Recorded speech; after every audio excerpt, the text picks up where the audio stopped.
Mladen comes from philosophy faculty of University of Ljubljana. He's a researcher there. He's been around for a while, so he's acquired the status of someone understatement who doesn't need a proper introduction. He's been inspiration to many of us for years, for decades. And abroad, he's author of one book so far, Voice and Nothing More. But a couple of others are waiting. Riskiest Moment is there for 7 years or 5, I guess, with Mid-Press. And he is going to publish a book on rumors very soon with the Politpress. In Slovenian language, he recently published a book, yet again, Still on, which is a proper title for someone who's still kick on and on in every sense of the word. And his last publication is Essays on Literature, A Stone and a Voice, which are basically papers he wrote for the last couple of decades on literature. So Mladen, the floor is yours. Well, thank you so much. Thank you for the invitation. The Punning of Reason is my title. And the title is obviously calqued on the Hegelian cunning of reason, which is the standard English rendition of Die List der Vernunft. And one can immediately think of the least of reason or make interlinguistic puns. This is the thing with punning. The pandemic starts immediately. Pandemic, you see what I mean? Yeah. Pandemic. So I claim no authorship or originality for this most apposite pun. Actually, Frank Ruda proposed it in a private conversation, but then it turned out that there is a precedent in Deni Nobis. A chapter of his book is entitled The Punning of Reason, and the book has a great title, Knowing Nothing, Staying Stupid. And there was also a piece in Times Literary Supplement in December 2020 by Benjamin Alders-Vergaert entitled The Punning of Reason, where I learned about a clinical neurological condition, this is a footnote, of compulsive punning, which is called Witzelsucht, which is literally a mania seeking wit. And this was described by Hermann Oppenheim in the 1880s. And Oppenheim was Freud's exact contemporary. He was one of the founding fathers of German neurology. So what Freud described as a short circuit of the signifier, this is a pun, Oppenheim described as a sort of neural short circuit in the frontal lobe, like a neural pun. So maybe this is not a bad introduction to this problem of punning having a counterpart in the real. Okay, I guess that the pun on the cunning of reason has been around for some time, reinvented anew, probably several times over. And is there an authorship of puns? They seem to be like Duchamp's ready-mades, so many bicycle wheels and pissoirs waiting to be put on display, but it takes Duchamp to discover them in their always already givenness. But then any Duchamp may soon discover that they have already been discovered. They have been lying low since times immemorial, since the first word, like sleeping princesses awoken over and over again, and then, more often than not, going back to sleep. And this particular pun, in the punning of reason, is actually most telling. It has all the makings of a sort of meta-pun, if such a thing existed, for it brings together, in one stroke, the universality of reason and the contingency of punning, in a sort of immediate short circuit.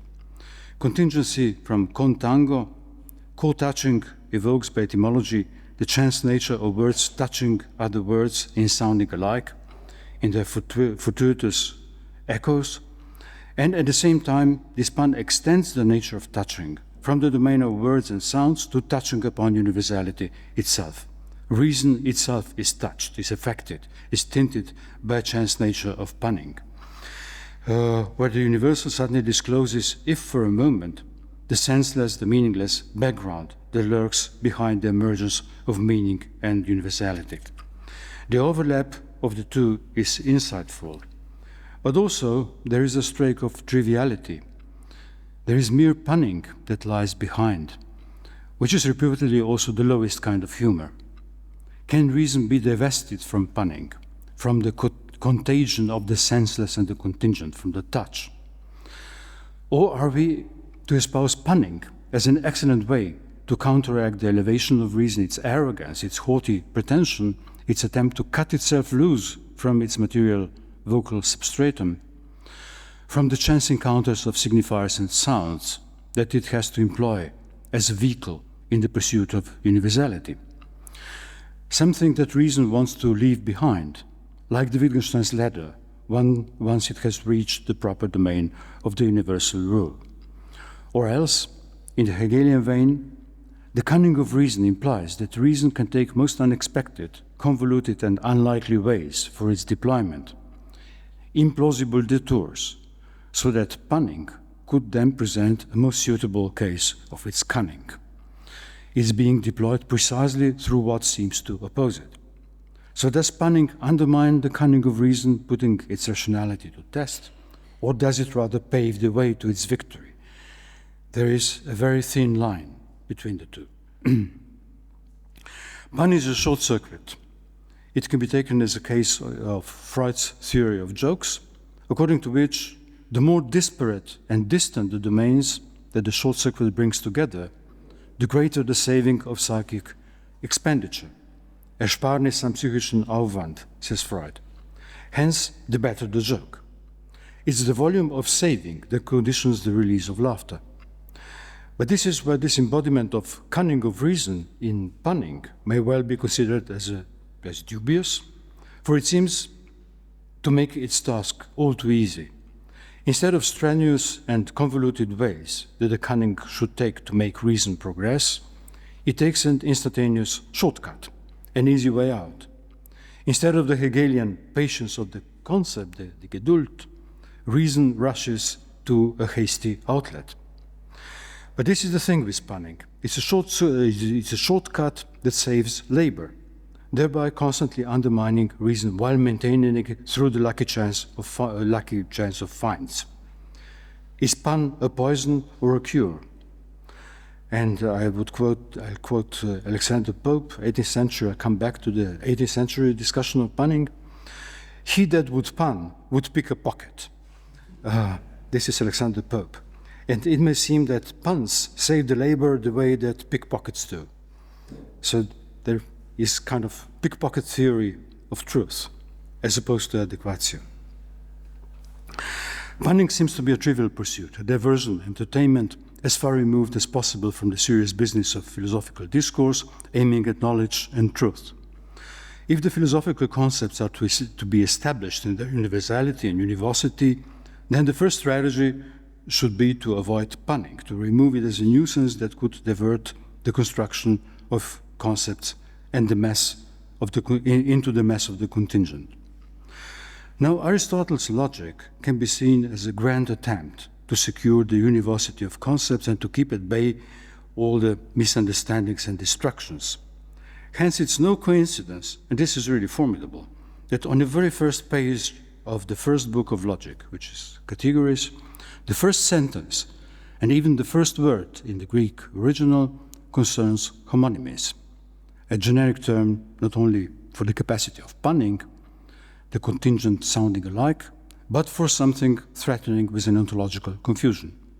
So let me start briefly with Aristotle, otherwise not my favorite philosopher, but his moves bear heavy consequences. So here is the first sentence of Hegel's logic. Homonymous are called the entities that have only a name in common, while the definition of being which corresponds to a name is different. So the enemy is named already in the first word, and the whole project of logic, from its Aristotelian foundations on, can be seen as the proposal of a language doctor that should counteract this threat.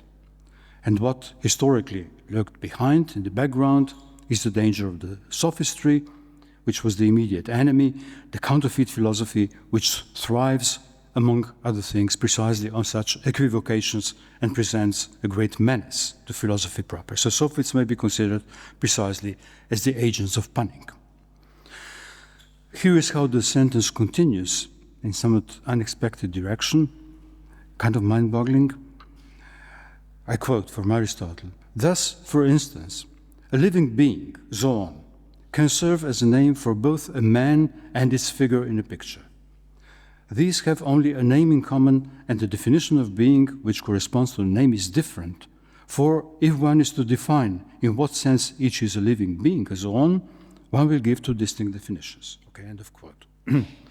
So zoon is a living being, a common name covering both animals and man, but the name can also refer to their image, to their depiction. So homonymy, in this first definition, consists in a single name that can cover two essentially different entities. On the one hand, the living being, on the other, its effigy. Thus, two entities that look fatally alike. They can be confused by their likeness just as they are confused by the name they have in common. They look alike and they sound alike. So the example is almost too good to be true. Yet, one is alive, the other one is inanimate. One is the original, the other one is a copy. The one is produced by nature, by physis, the other one by technique, by artifice. There is a fatal confusion springing from homonymy.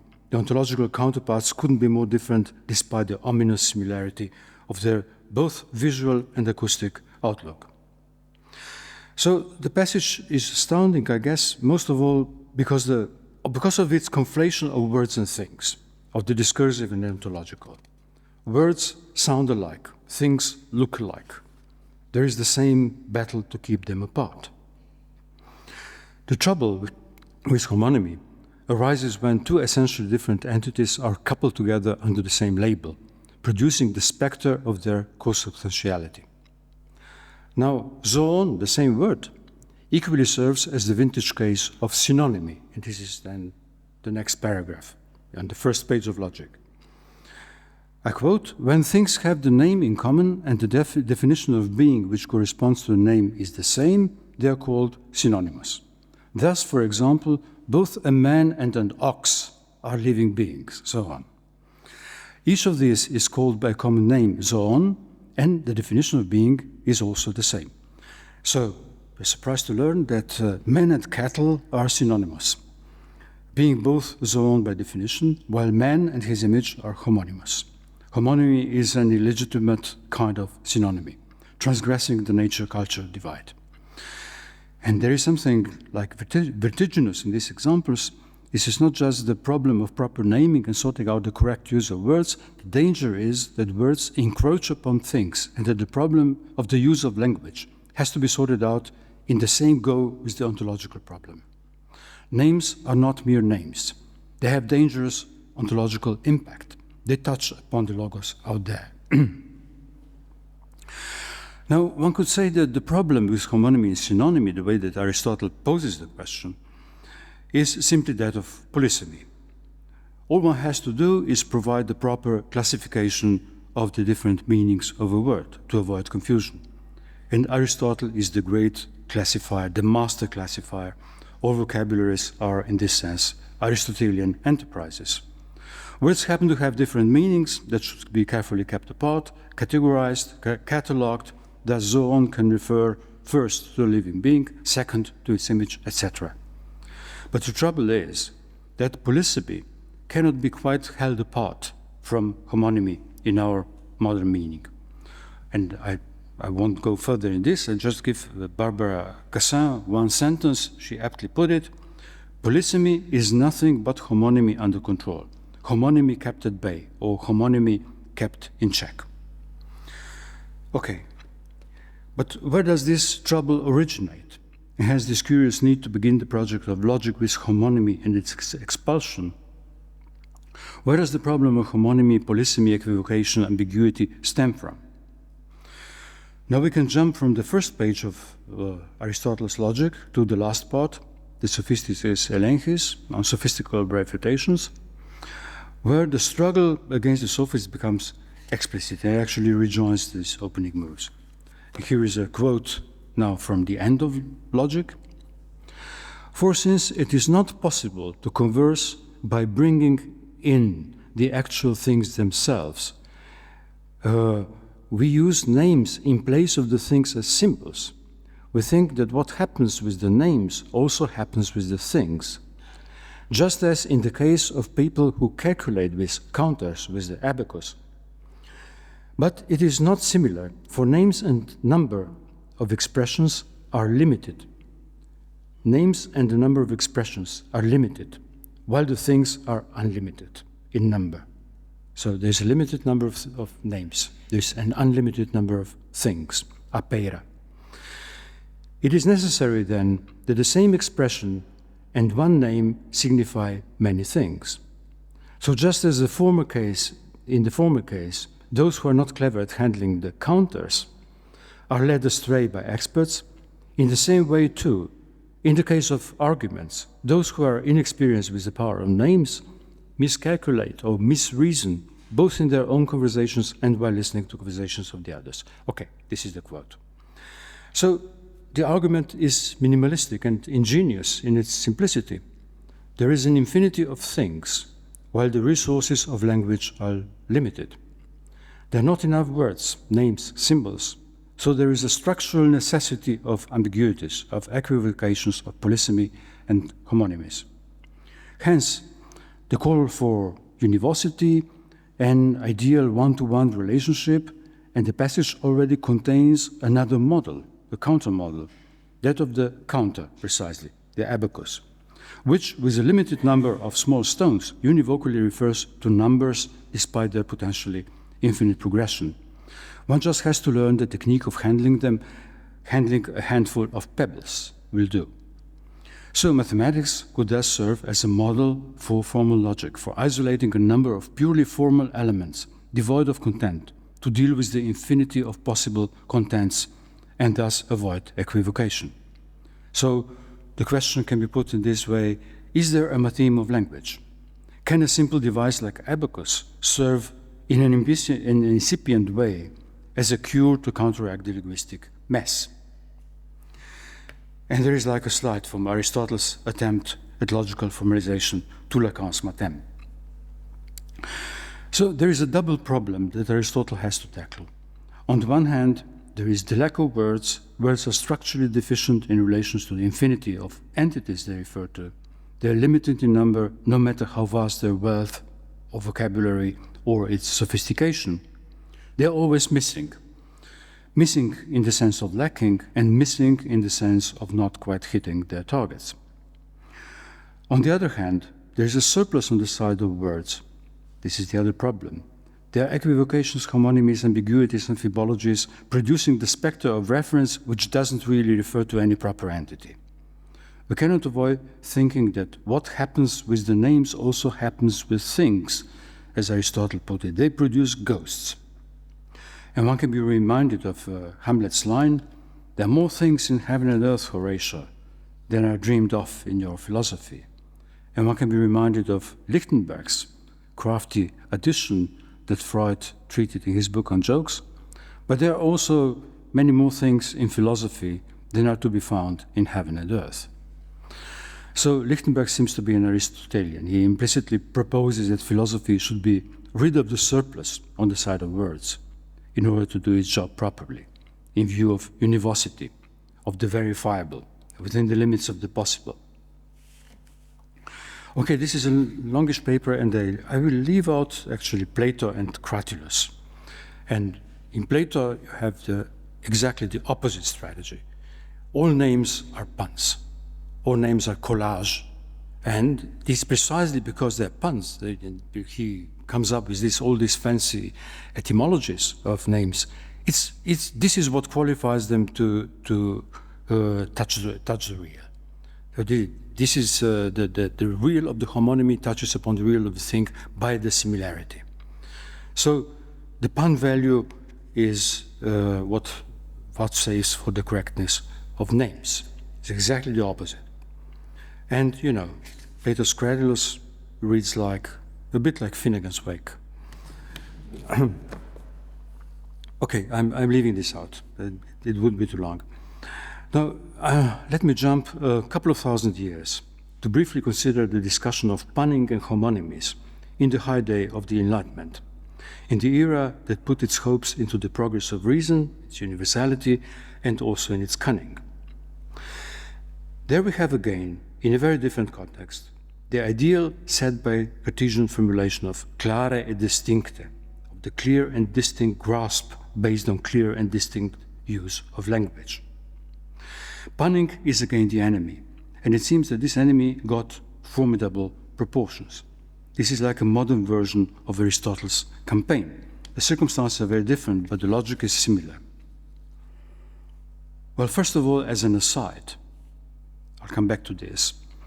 We can recall Aristotle's formulation, it is not possible to converse by bringing in the actual things themselves, but we use the names in place of the things as symbols. And the formulation can immediately bring to mind the famous episode in Jonathan Swift's Gulliver's Travels, where Gulliver visits the Academy of Laputa and gets acquainted with the ingenious proposal by Laputa scholars that we should be rid of words and go back to communicating directly with things. Literally bring in the actual things themselves and carry them around to be able to converse. And the proponents of this method were faltering under the heavy burden of the bunch of things they had to carry on their weak scholarly shoulders. So the method had the great advantage of univocity and of universal reach, with no confusing symbols to mediate the supposed direct reference. I quote, "The great advantage proposed by this invention was that it would serve as a universal language to be understood in all civilized nations, whose goods and utensils are generally of the same kind, or nearly resembling, so that their uses might easily be comprehended, and thus ambassadors would be qualified to treat with foreign princes, ministers of state, to whose tongues they were utter strangers." Okay, there's a whole, if you read the book, there's a whole hilarious passage where Swift describes this new method of communicating directly by things. So the point is, first, that if one is to be rid of homonymies and puns, one has to discard language altogether and return to the alleged immediacy of things. And second, there is this absurdity of the proposal that keeps the framework of communication and reference as independent of language, thus demonstrating the sort of zero addition that the symbolic has to add to the order of things. This is like the symbolic in the pure state, the symbolic with no symbols, and the world out there as the field of signification. So the proposal was a direct parody of numerous suggestions of universal language at the time.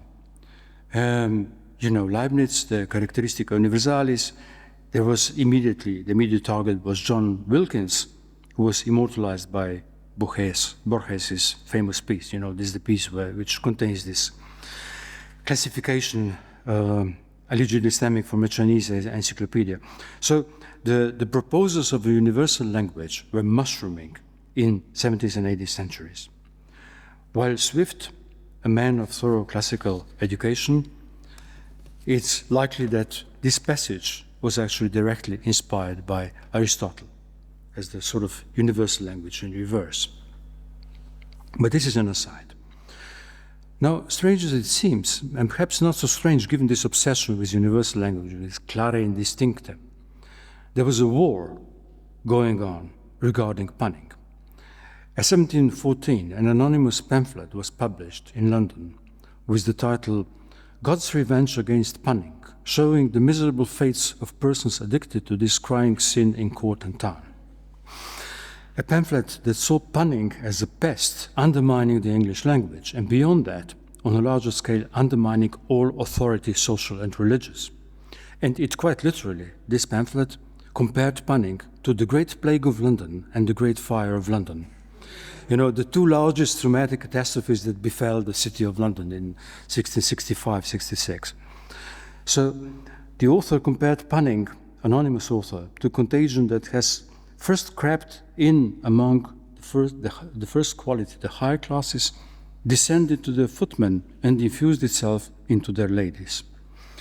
So it's like a disease of the educated higher classes spreading across the class divide to infect the lower classes and the ladies, with the higher classes thus instigating the undermining of social hierarchy and authority, and thus infecting the underdogs. And what is more, punning corrupts the word of God and degrades it. And there is this is again an aside, there is an unwitting irony in this reproach. I know nothing about the Hebrew Bible, but there is a lot of scholarship in the Jewish tradition showing that in the Hebrew Bible, puns are swarming. Century scholarship are trying to decipher the meaning. So it turns out that God may well be the first and the greatest punner. Punning apparently stems from God. In the beginning was the word, or was it a pun? We'll come back to this. So in response to this pamphlet, Jonathan Swift wrote another pamphlet in 1716 called A Modest Defense of Punning, or a complete answer to a scandalous and malicious paper called God's Revenge Against Punning, where Swift, who was always modest, let off steam in an avalanche of punning, starting from the fancy etymologies of the word pun, which he derives from fundus, the foundation, and then from the Greek god pan, then from Latin pungo, to sting, to offend, to vex, then from punticulus, which means a little bridge, which Swift reads as panticlusas, the punticulus, and then from French punaise, which is a cockroach, a bug. So there's an immediate orgy of what Lacan called la langue. And then a few years later, and I stop just for a moment with this, in 1719, Thomas Sheridan published a booklet called Ars Punica sive Flosslingvarum, The Art of Punning, or The Flower of Languages, in 79 rules for the further improvement of conversation and help of memory, by the labor and industry of Tom Pansibi, pun to oneself, his own pun. And Sheridan presented himself as the founding father of the new art, which is called Ars Punica, the art of punning, or a new science, or rather both. And here's a quote, which I find ingenious from this Thomas Sheridan. Punning of all arts and sciences is the most extraordinary, for all others are circumscribed by their bounds. But this alone is found to have no limits, because to excel therein requires a more extensive knowledge of all things. A punner must be a man of the greatest natural abilities and of the best accomplishments. His wit must be poignant and fruitful, his understanding clear and distinct, his imagination delicate and cheerful. Okay, end of quote. So two things are remarkable in this passage. Sheridan, as opposed to Aristotle, maintains that punning is limitless, is boundless, whereas things of the world that other sciences deal with are limited. Or rather, there's an infinity in the realm of words once one includes puns. And there is limitation pertaining to things, however numerous they are. It is in the reversal of Aristotle's argument. So, one could put it this way, puns infinitize language, while cosmos is limited because, well, nature doesn't pun. So, punning makes that there are more words than things, words breeding words. Punning is non-totalizable, while worldly things always form a totality. And second, this is not the source of confusion. The punner must have a clear and distinct mind, and Sheridan is quoting Descartes, clare distincte, to the point that it's rather by punning that one can arrive at clarity and distinctiveness that the Enlightenment strived for. The surplus on the side of language doesn't disable, but enables clare distincte. The short circuit of punning seems to blur the distinction, making them coincide, but only to enhance a higher level of clarity and insight. So, Thomas Sheridan, an unsung hero of la langue. And to be sure, there was a massive counterattack, say by the great authority of Samuel Johnson, Dr. Johnson, the author of the dictionary of the English language, or the really authoritative dictionary of the English language, trying to purge the language from the pest of punning, and I quote, "Puns are the last refuge of the witless." This is Dr. Johnson, and who also reprimanded Shakespeare for this shameful propensity to quibble. And there is Alexander Pope, I quoted in the beginning, "He that would pun would pick a pocket." So I stop here with this fascinating, entertaining discussion and make just a simple point. The Enlightenment discussion is like a modern remake of the Aristotelian campaign against sophistry in the name of logic, only that the front lines are now thoroughly blurred, with the protagonist of the Enlightenment standing on both sides of the front. There's a harsh condemnation of punning as the enemy of clara distincta, but there is an adamant defense on the part of the Enlightenment authors themselves, even in the name of practicing the proper clara distincta. And to put it schematically, there is an enlightenment of universality and necessity, championing reason as the realm of universality, with the spectacular rise of modern science and with the concomitant philosophical endeavors, say, of Descartes and Leibniz and Spinoza. And there is an enlightenment of contingency.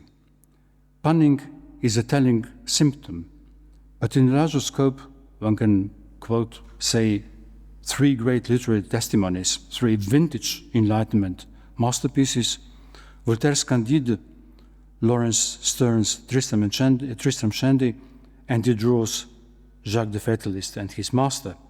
All three apparently, promoting an entirely contingent universe made of quirks and glitches. Reason rules supreme, or should rule supreme, but at the same time, the modern world is entirely contingent. The two things go together. Materis universalis on the one hand, punning on the other. The theme of the Enlightenment versus the la langue of the Enlightenment. Does contingency, as epitomized by punning, contradict reason, or is it rather that both go strangely hand in hand? One should say Leibniz avec Voltaire. So the punning of reason, that my title, could actually serve as a fitting label already for the Enlightenment, for this age of reason. It was literally the punning of reason would bring together the two sides. A realm where both strands not only awkwardly coalesce, but encroach upon each other. The quirks of reason pave the way to its rule, or to extend the argument, the point to the point where the contingency, pointing to the contingency lying at the core of necessity itself. Okay.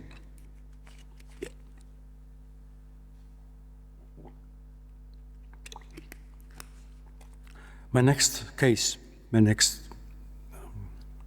exhibit is, obviously, Hegel, not unexpectedly, who occupies a special place in this narrative of reason and punning. And, the punning, the cunning of reason, bringing the opposed strands to a concept. Well, Hegel, standing at the end of metaphysics, as one says, is actually quite unique by his usage of wordplays, polysemies, homonymies, puns, anything. Let's say in the most generic terms, the quirks and glitches pertaining to the singularities of German language, to the German la langue, as the levers of speculative thought.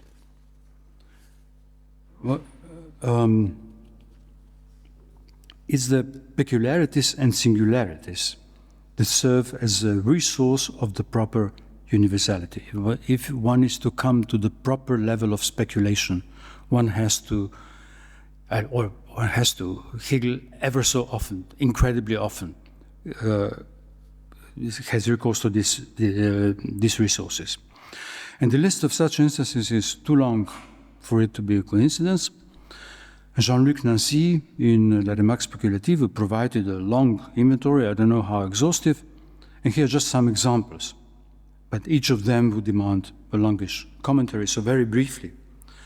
Like, okay, Sinn, just as with English, sense, and the French, sens, point simultaneously to in the opposite direction of sensuality and intelligibility. Urteil, judgment, can be read as originary division.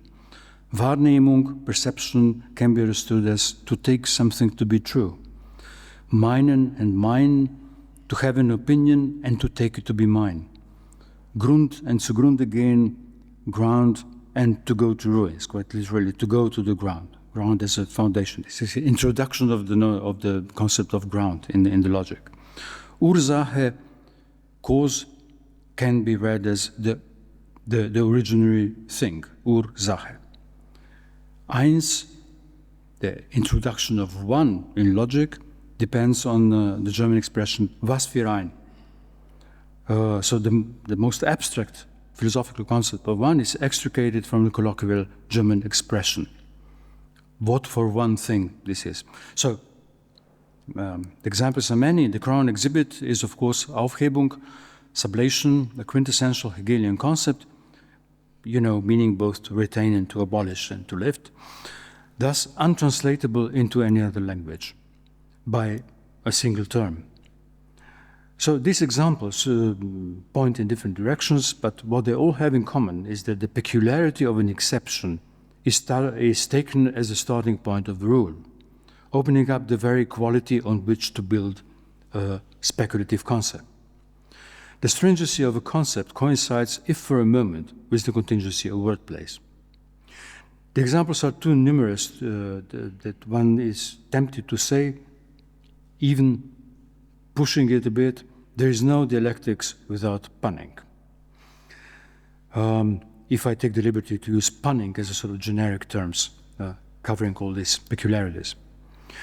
And this is connected with Hegel's general guideline that there is no need for artificial philosophical language, philosophische Kunstsprache, precisely the logic.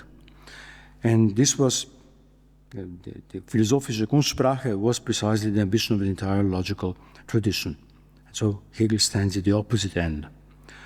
One should resort to the idiosyncrasy of everyday speech and use its punning as an inherent potential for speculative insight. I quote from Hegel, "In this respect, the German language has many advantages over the other modern languages, for many of its words also have the further peculiarity of carrying not just different meanings, but opposite ones.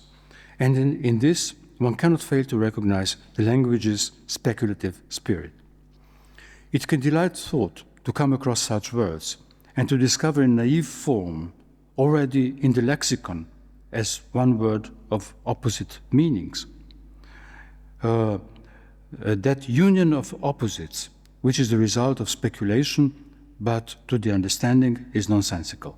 Philosophy, therefore, stands in no need of special terminology." It's precisely the singularities and peculiarities that are the levers of speculation. Okay, let's leave aside what one could call the linguistic nationalism, speciality of German language, and one can immediately think of Heidegger. And while this passage recalls Freud's paper on the antithetical meaning, and the Gegensinn of primal words, based on the spurious premises of Karl Abel, but nevertheless pointing in an inspiring direction. So both Hegel and Freud appear to be particularly interested in words and puns having two opposite meanings, and the more distant, the better. What appear to be failures, shortcomings, malfunctions, are precisely the spots where thought can find its springboard, beyond the straitjacket of univocal denotation. No artificial logical language is needed to cure the ordinary language and make it apt for philosophy. Rather, dialectics is the way to exploit what seemed to be a deficiency in the language as a means of mere denotation. The slippages of logos become the means to tackle a different kind of logos, a different kind of universality, at the very end of metaphysical tradition. Okay, I will leave out Barbara Cassin and her great endeavor, the Dictionary of the Untranslatables, where she extends this argument to the point that for her, all concepts are concepts, as it were. That there is something in every concept, in every philosophical concept, and one has to bring that in every philosophical concept that resists translatability. And this is precisely where the speculative dimension lies. So, there are two interconnected problems with punning. There is first the threat they present of disrupting the univocal meaning and making it waver, vacillate, displaying its fragility and dependence on contingency. And there is second, and perhaps more insidiously, a jouissance that springs from punning and then keeps driving the production of puns, the excessive production of puns, the flow of jouissance underlying the flow of punning, the enjoyment of finding the sense in the senseless at the same time as finding the senseless in the sense. Which is ultimately un trou, a hole, as Lacan will argue. And this is what is captured in Lacan's notion of jouissance, jouissance, which brings together precisely the sense-making property and the enjoyment in one kind of, shall I say, meta-pun, bringing together jouissance and sense. It's the simplest of puns, pointing at the inextricability of the two. Every sense is also le sens joui, the enjoyment of sense. So this is a kind of perfect concept. This is the enjoyment that Aristotle calls speaking for the pleasure of speaking. And there is something more insidious in this perverse enjoyment than in the wavering of meaning. Actually, the former serves as the basis of the latter and makes it persevere as a sort of libidinal basis of punning. The surplus enjoyment, the surplus meaning, the surplus sense. So a side product of the proper functions of communication, information, and reference, with the standard by which language should abide, and the side product that easily usurps the main role and makes the other functions hostages of the side effect of this unintended surplus. The surplus meaning subtended by surplus jouissance. Now, language produces puns in short circuits between words and sounds, haphazardly, copulating with itself, as it were. There's like a linguistic incest going on. And one would need to stop this short-circuiting, this contagion, this linguistic promiscuity, is no less than a prohibition of incest. So, homonymy and incest. So let me give 3 quotes regarding this capital sin. And the first one is by Barbara Cassin. She deals with Aristotle and says, "The prohibition of homonymy, supported by the principle of all principles, namely the principle of non-contradiction, remains the equivalent in the sphere of language of the prohibition of incest and stands for a universal trait of structure."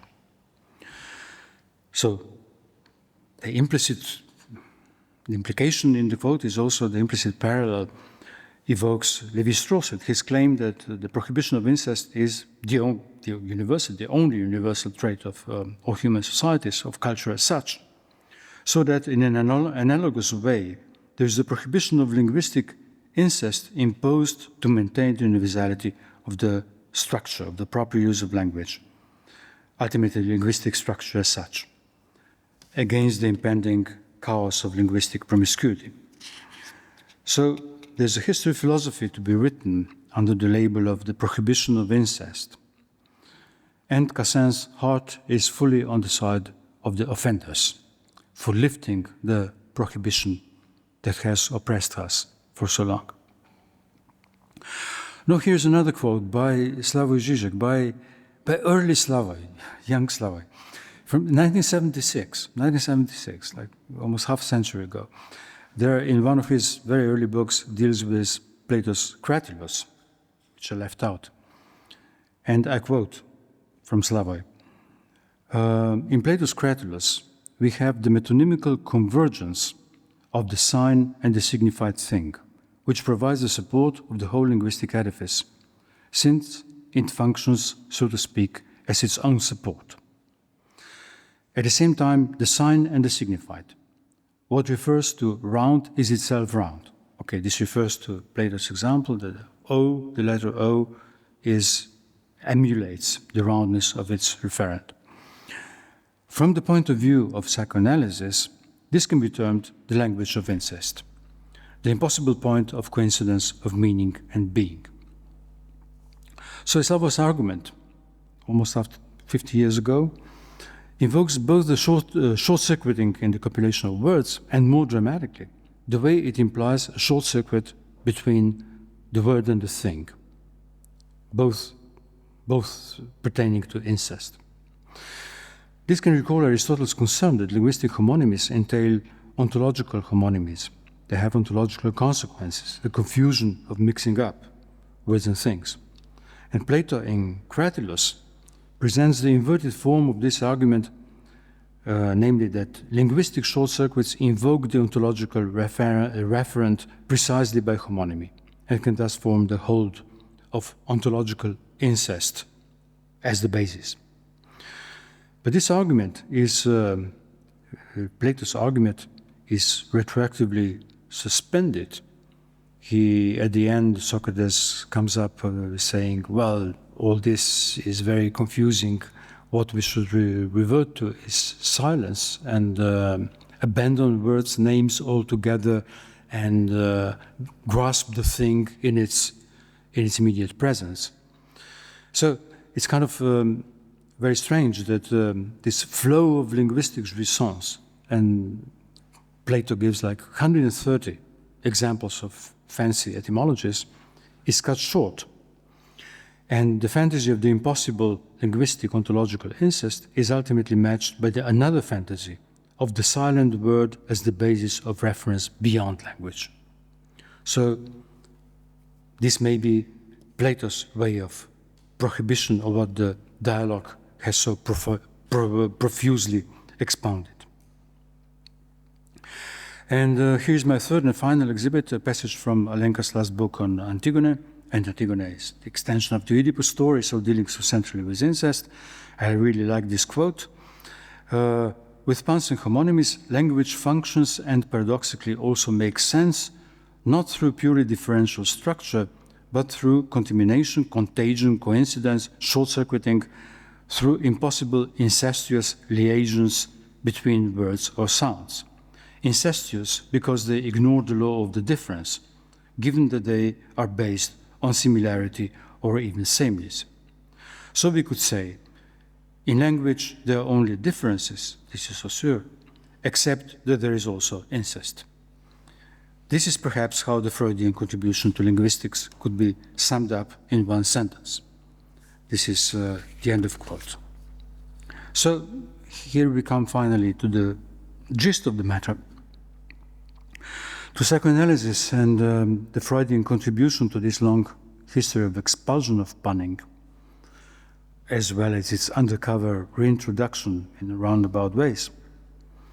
So, first, simply, psychoanalysis in this regard apparently and adamantly an anti-Aristotelian enterprise, with its discovery of the unconscious as the site of thought and the emergence of precarious truth, and the fact of homonymy at the simplest is a precondition for the unconscious.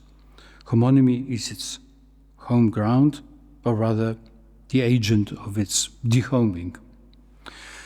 And there I must point out that Lacan in his later work, strictly uses the word homophony rather than homonymy, thus extricating homonymy precisely from its coupling with synonymy, which is of a very long has a very long tradition. The unconscious always appears as a domain that uses the haphazard materials of homonymy, permitting slight short circuits where a chance encounter brings together the unexpected distant meanings and plays tricks on them, and thereby an emergence of truth in the midst of this incestuous blurring. And this is indeed most literally the punning of reason, the linguistic incest as a sort of transcendental condition of the unconscious, or the impossibility of the transcendental condition of the unconscious. But this doesn't call simply for a celebration of punning as the contravention of prohibition in praise of the proliferation of punning suppressed by the ban, but rather, and this is a difference between Alenka's quote and Cassin's that I quoted earlier, punning appears as the flip side of the negative cut, the intervention of the law of differentiality. It requires clear-cut differences and infuses negativity of pure difference into each entity as the precondition of the symbolic, averting the short circuit. The contingency of the erratic surplus emerges as the flip side of the minus of the negative entities, the sonorous flesh and blood emerging only as an excrescence or a parasite of fleshless entities. The surplus conditioned by minus. Or to put it another way, in a broader scope, what the different authors call the incestuous short circuit is premised precisely on the absence of sexual relationship, on this axiom of psychoanalysis.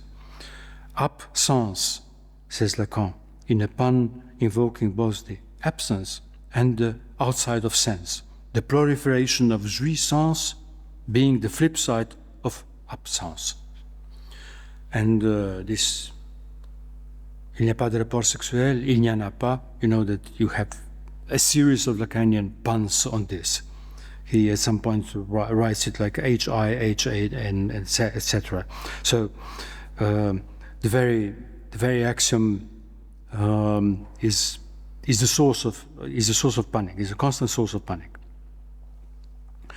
So to finally come to Lacan, he invented the concept for this language of incest, which is la langue, which is itself a pun or a sort of meta-pun or a puncept, which he described himself as onomatopoetic. But onomatopoetic of what?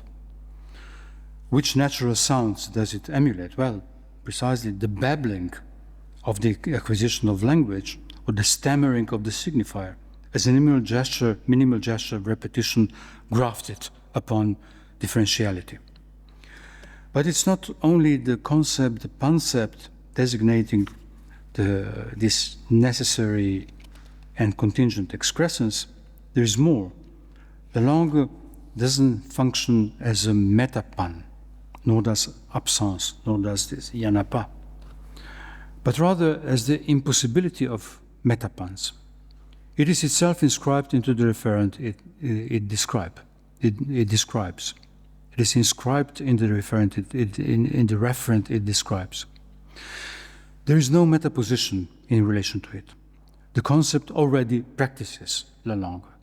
So the invention of this concept was preceded and immediately accompanied by a vast and ever wider practice of la langue, and in Lacan, as the privileged way of practicing theory itself. And to be sure, there was always sporadic punning in Lacan, sometimes at very strategic places, but it was not until the 70s that punning became the prevailing way, brought to excess.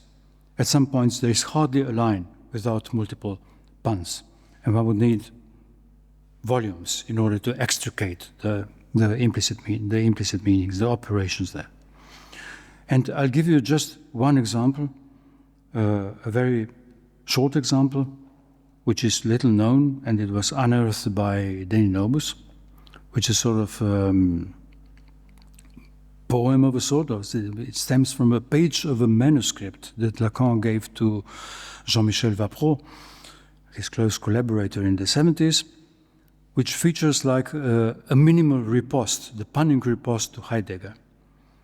I leave aside the context. 2 words are enough. And okay. Lacan introduces it by saying, the shortest is the best. So what are the 2 words? It's être où, and Lacan. Okay. être où is the wordplay on the French translation of Heidegger's Dasein, namely être là. So instead of être là, being there, we have this twist, being where, Wo-sein, like not Dasein, but Wo-sein. And être où can be read as être où, which is a rare French word which Nobus translates as outhole. So there's the immediate connection, the immediate coincidence between being where and the trou, the whole. The location of Dasein is a whole and a question mark. And in response to this question, être où, there's the answer, là quand, which is there when. So, of course, the answer, what is the answer to Heidegger's problems? Well, of course, Lacan.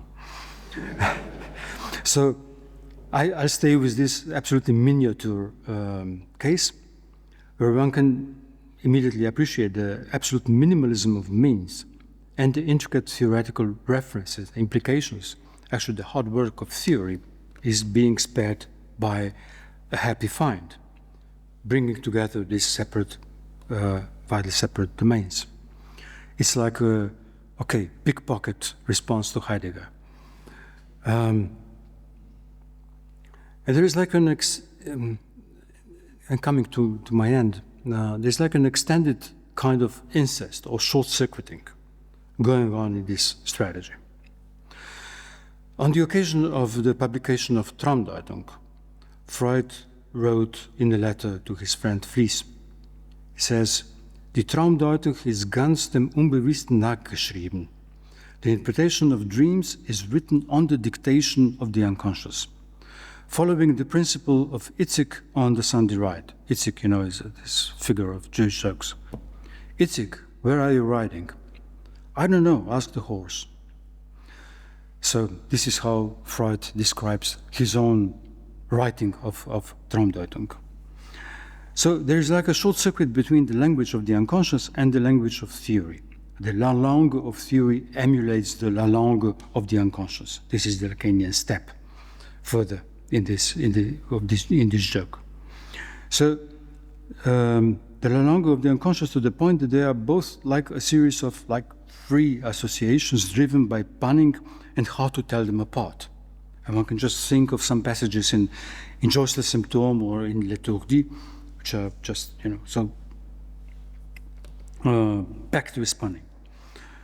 Or in other words, la langue is not a meta description of the process of the unconscious, it prolongs it to the point of their indistinction. That would be pushing it. The practice of theory as if follows the practice of its object, the unconscious, where the horse of the unconscious punning, knows better than the rider. Nul n'est maître de la langue, says Lacan. This is not a question of mastery, nobody is master over la langue, rather the art where the strict discipline of theory coincides with letting go, or in the sense of the tricks of the unconscious playing tricks on us, letting the tricks of the unconscious play tricks on us. Still, if psychoanalysis appears to be an anti-Aristotelian enterprise, promoting knowledge and truth to be found in homophony and contingency, this is not to say that the Aristotelian enterprise of logic as the language doctor is to be discarded, rather the enterprise of formalization that tried to avoid the accident of punning has to be pursued to its limits. And this is where the theory of la langue has its strict counterpart in Lacan's teaching with the theory of mathème, with the letter of formalization, the utter reduction of la langue and its chance encounters and similarities, cutting short its jouissance. Yet, and I have to make this very quick, I have written about this. This is stuff for another paper. Just very quickly, first, formalization is not a way out of the trickery and the ambiguity, the homophony of la langue, but rather a way of formalizing its impasse, seizing it, but not through the neutrality and stability of logical form. And one can see this in the fact that the history of logic is the history of tackling paradoxes produced by its initial gesture in self, the impasses that formalization itself has always entailed. And to start with, the paradoxes precisely of self-referentiality, from the liar paradox to Russell's critique of Frege. So couldn't one say that these paradoxes are the logical counterpart of linguistic to linguistic incest? And here two quotes from Lacan from the end of L'étourdi, one concerning la langue and one concerning matem. The first one is this: a language is nothing else but the sum total of equivocations that its history has allowed to persist there. This is the way that the real that there is no sexual relation has made its deposit there in the course of ages. So, la langue, the sum total of puns, of quirks, equivocations, and this linguistic incest testifies to the real of absence. It's the flip side, the persistence of this absence of sexual relation. And the second quote regarding matem: the logic is nothing but the sum total of paradoxes it had to tackle since its inception, of the ongoing logical incest, so to speak. So here's the quote: I will just recall that no logical elaboration, starting from before Socrates and also elsewhere than in our tradition, has ever proceeded but through a kernel of paradoxes, to use the term that is acceptable everywhere and by which we designate equivocations. So, logic is not a matter of punning and slides. It was invented precisely to thwart them, yet this invention itself cannot escape equivocation. There is equivocation on both sides. Lacan uses the same word for la langue and for matem. So there is the reinscription of the very impulse it was trying to avoid and to cure. But this is not to be seen as its failure, its deficiency.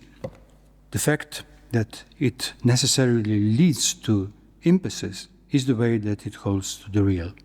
The logic, the matem, is not a happy way out of how to disentangle oneself from the mess, but how to run into another kind of mess, but trying to avoid the first one.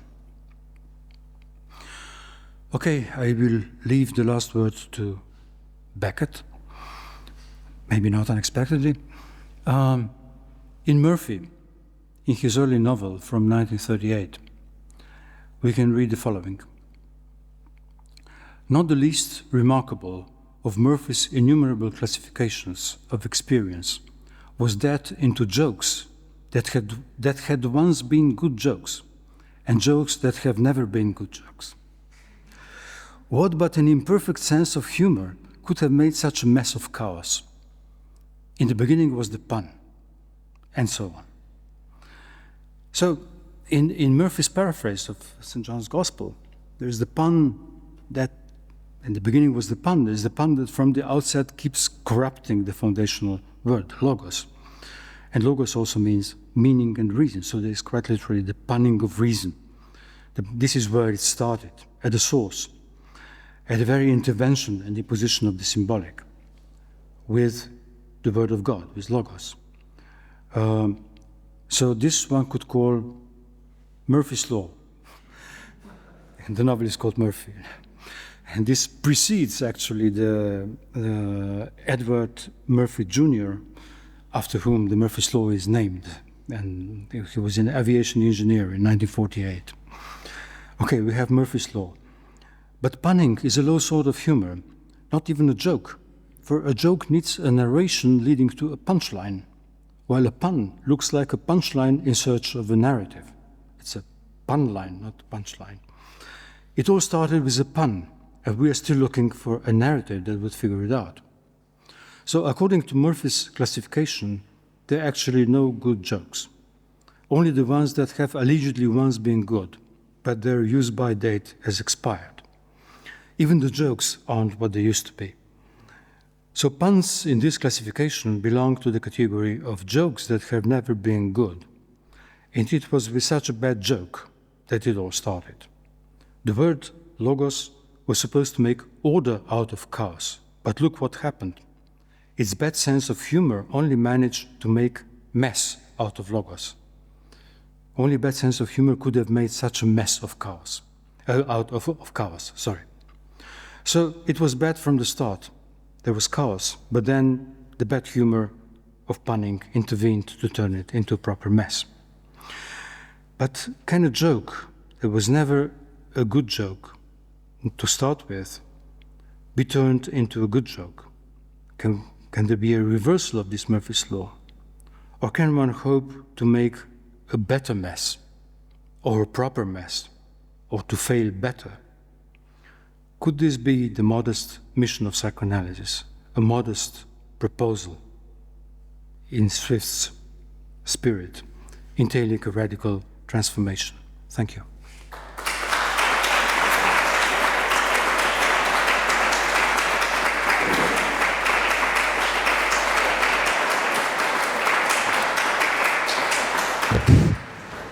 Thank you, Mladen. It was as expected. You didn't fail better. You didn't fail us, so any questions, suggestions? Yeah, here. Well, thank you for a lovely talk, as always. And before I ask my question, just a brief mention of a historical detail that you may be aware of. You indicated that Hegel perhaps is at risk of indulging in a certain linguistic nationalism, which we, of course, see very flagrantly on display with Heidegger. But you might recall that a little before Hegel landed the professorship at Heidelberg in 1816, he had the possibility of a position in the Netherlands, and that in his correspondence, he's writing some of his contacts there in the Netherlands saying, well, I'm aware I need to learn Dutch in order to teach. And one of the priorities I have in learning Dutch is to be told by you about all the different, basically puns, double meanings, ambiguities in Dutch so that I can exploit those to the maximum effect.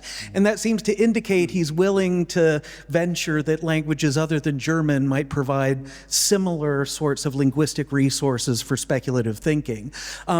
Yeah, but then, more seriously, in terms of Hegel's relationship to punning and to etymology, it seems as though there might be a similar justification for him for that he offers in the context of his social and political writings, particularly when talking about established laws, customs, institutions, etc. And he describes how aspiring reformists or revolutionaries looking at some of these status quo social and political features will often say, well, these things just seem stupid, irrational, indefensible, and therefore we should just tear them down, right? Something more in the spirit of, say, like an Enlightenment style, sensibility. And Hegel cautions and says, well, and it's basically a democracy of the dead argument. Well, it might not be apparent to you initially, but there might be, a deeper, hidden, no longer easily accessible to us wisdom, as it were, in terms of these what appear as initially irrational, stupid, indefensible vestiges of a past that can no longer be justified. And he says, you really have to weigh all of that before you pass to the act of reforming or revolutionizing and doing away with these things.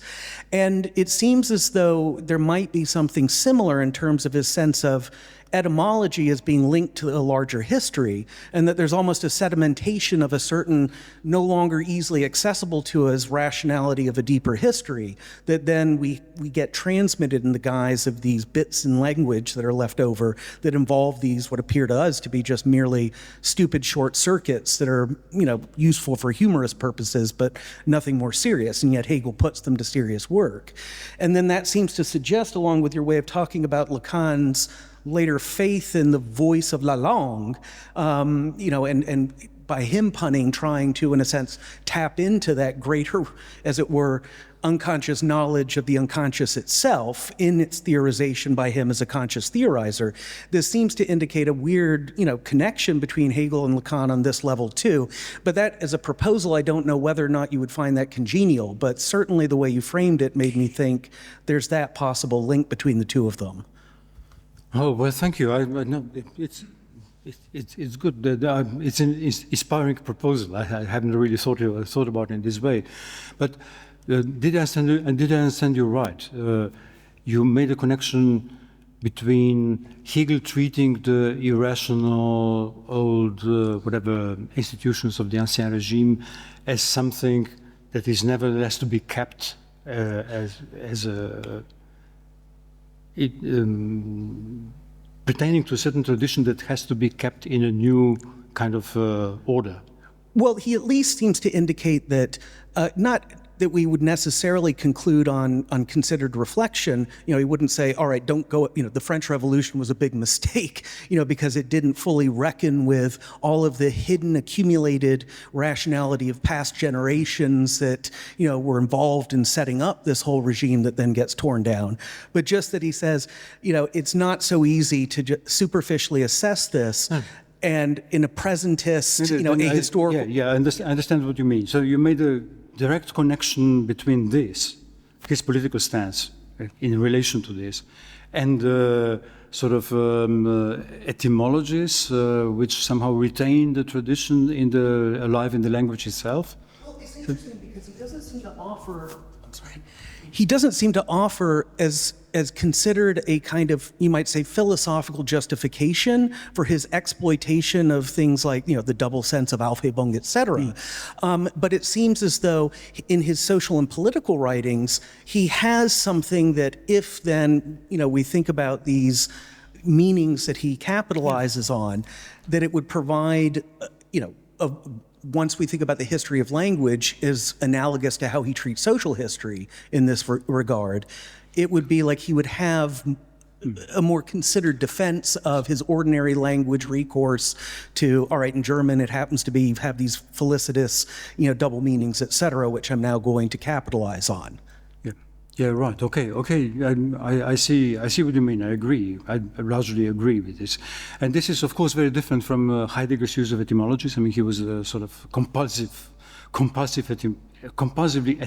etymologizing in order to get to some primary and true meaning which is hidden now by the use of ordinary language and idle talk. So we should go back to the roots. And I think Hegel's strategy, despite this praise of German languages being particularly apt for speculative thought, I mean, Hegel's strategy is completely opposite. Let's keep the superficial, let's keep the everyday expressions and see that language thinks already before we do. I mean, we somehow have to connect into the way the language thinks. Whereas with Heidegger, the language is misleading. I mean, it's idle talk. We have to go to some sort of deeper level, back to Greece or whatever, to catch the roots. So, yes. No, pardon me. I would actually term that the homeopathic feature of language, then, wouldn't it? Sort of as the homeopathic. Yes. Well, yeah. You know, which in itself, I suppose, might be a pun. But you know, the way water in homeopathy has a sort of memory of its own, right? If you dip a sort of infinitesimal amount of garlic, then perhaps language has this sort of kind of punning memory of its own. But my question actually was related, my question is very perverse actually. It's related to the specifics of the sort of incest between words. I'm fascinated by this, as you said. And I'm wondering what the proper relation between the words should be, what the non-incestuous sort of relation is, if that makes sense. Because the way I see it is, you know, perhaps, you know, when you have this incest, like in the case of the pun, it's almost these two sort of words kind of commingling, you know, from like opposite sides, but it's just the words and the signifiers are off doing something else, or the signifiers are off doing something else. But is there a sort of proper orthodox sort of non-incestuous relation between the words, or is it abstinence? Are the words faced with, you know, either incest or abstinence? If that makes sense as a question, how do you visualize the sort of proper way? Well, one could answer this in two different strands. I mean, the first one is a sort of the Saussurean strand. This is the Alenka's quote starts from Saussure and the imposition of differentiality as the very precondition of structure. And differentiality just means that all signifiers have to be clear-cut. There's no middle ground. They can't be similar. If they're similar, they're confusing. No, we couldn't produce sense. So you start with a sort of prohibition of incest in this sense that prohibition of similarity. There has to be a pure a pure difference. And a pure difference which precedes the difference of natural sounds. Is actually the most famous quote in Saussure, you know, speaking about when we say difference, we usually mean difference between two entities, but in language, they're only difference without positive entities. So this would be one way of understanding what would be the proper language. We are all based on signifiers which have to be clear-cut. And it's only on this basis that then we have the problem of incest. And the other way of answering your question would be to go back to Aristotelian tradition, and this is the context of the Cassin quote that I quoted, where she likens the principle of non-contradiction with the prohibition of incest. So this is, there again, the Hegelian position would be extremely interesting. Because, as you know, Hegel began the defense of his dissertation by saying, "Contradictio est regula veri, non contradictio falsi." Contradiction is the rule of truth, the non-contradiction of the false. So, the young man entering into the academic world, and in one sentence, opposed the complete Aristotelian tradition. So, if we take this Barbara Cassin meaning of the word, the principle of non-contradiction, so we could say that the Hegel's defense thought, but there is incest. There is incest, sorry, this prohibition of incest doesn't work. Thank you so much, Mladen, for this panorama of different positions. I was wondering if what I would describe as a parallelism that you described at the end. So there is the incest problem on the side of Lacan, and then there is the, let's say, self-grounding impasse problem on the side of the Matheme, which is supposed to limit Lacan. Could one say that this parallelism in structure, even though it is not an exact parallelism, allows to say that there is something like a pantheism? A pantheism going on. Pantheism. Sorry, I still don't get it. Pan.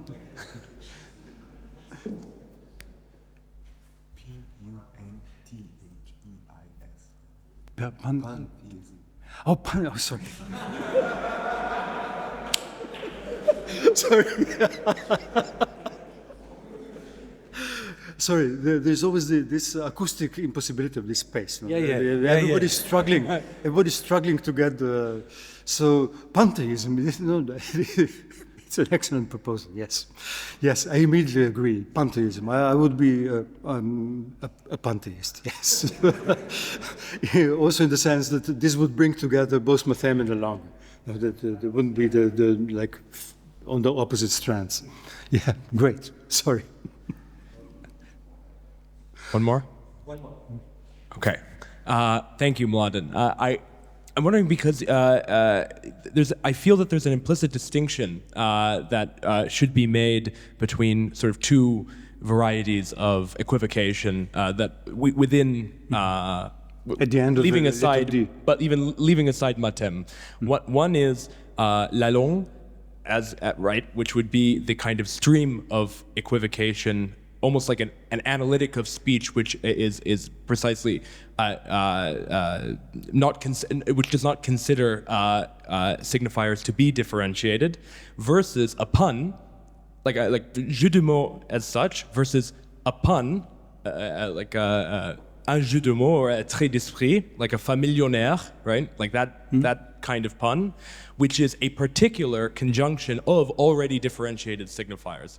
And this, distinction I think is important because to come back to something which you brought up, the idea that perhaps in the beginning was not the word but the pun, this has a quite literal meaning if we take the second meaning in Lacan, because for him, as he's introducing the jokes in the relation to the unconscious in Seminar 5, right? I think it's the first lesson. He says that a pun is something which at castration is sanctioned, a new thing which is sanctioned by the other, right? And that ultimately becomes my name of the father, right? So in this sense, in the beginning really was the the pun in the specific sense, whereas la langue is necessarily a recuperation of what would have come before that within synchronically speech. So I'm wondering if you would consider this to be a distinction worth making. So you mean equivocation as a sort of generic quality of la langue, as opposed to the particular pun? Is this a... As familionaire or something. As opposed to, the kind of stuff that is right, Yeah, right. These the stuff which is la langue, but then you have a specific trait, right? Yes, but does the sort of the quality of equivocation, does it exist apart from the particular puns? How would it exist? Well, the distinction, the distinction being that la langue as such is okay. Right now, I can turn my sentences into transformational trees, etc. Blah blah blah. That would not consider la langue, or I could see it from the perspective of la langue, where I would not differentiate words or even right. Okay, that's on the one hand, and on the other hand, right, there's the pun in the strong sense where I've already differentiated words like like millionnaire and famille, right? Yeah. So right. Yeah. So the first pun, was it, or the first kind or the second kind, the God's pun, the words in the beginning? I don't know. Just one final question, just a remark, because I have a power. If I recall correctly, nobody, even you, didn't say fun pun. It was fun, Mladen. You never, but you talk about entertainment, pleasure, enjoyment, but fun, no. It was fun. So final question. Okay, that was kind of on the plate in order to make another dialectical reversal at the end of this lecture, because my question will, and I'll try to simplify it as most as possible, will relate to the question of these homonymies that you are talking about. And don't you think that basically Lacan's seminar is kind of materialization of this incestuous language, full of homonymies, full of neologisms, where basically he tries to put in practice this logic of incestuous language, which at the same time, again and again, materializes, proves the inconsistency of the symbolic order. He ends up seminar 17 by the famous famous evocation of the shame. So I hope I evoke some shame in you, so my spectators, the attendants. So do you see any relationship between this punning of reason and the evocation of shame? Well, Ontology. You have written on this, I have written on this. But obviously, the whole question of shame is also intricately connected with punning, because it brings up the question of ontology based on la honte, on just a short circuit between French words, and you mean. Does this final quip? Well, basically, if you mention the humorous outcome, the humorous, these homonymies and this punning of language might generate humor. But the humor is, like according to Freud, it comes from the superego. It's a kind of superegoic defense against the inexistent other, to put it in really simplified manner. Well, I see your point. I see your point. Yeah.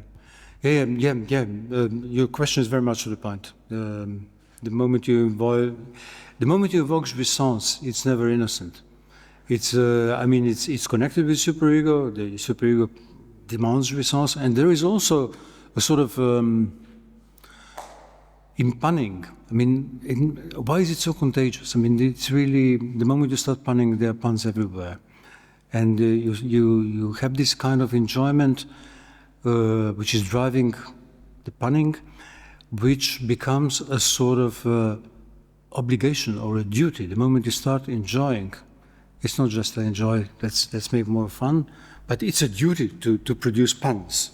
And this reminds me of Alejandro's actually paper in the morning, how jouissance turns into a duty. It can be, it's not just a proliferating, uplifting thing, but actually it has this kernel of superego inscribed in it.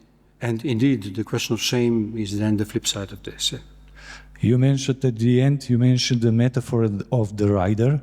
In Freud, this metaphor is linked somehow with Don Quixote. And also, in one of occasions, he also somehow tries to picture superego's function as a rider and the horse, you know. So it's really connected. So thank you, everybody, for today. Tomorrow, we reconvene at 10:45 here. Mladen, thank you again for this wonderful lecture, and everybody have fun.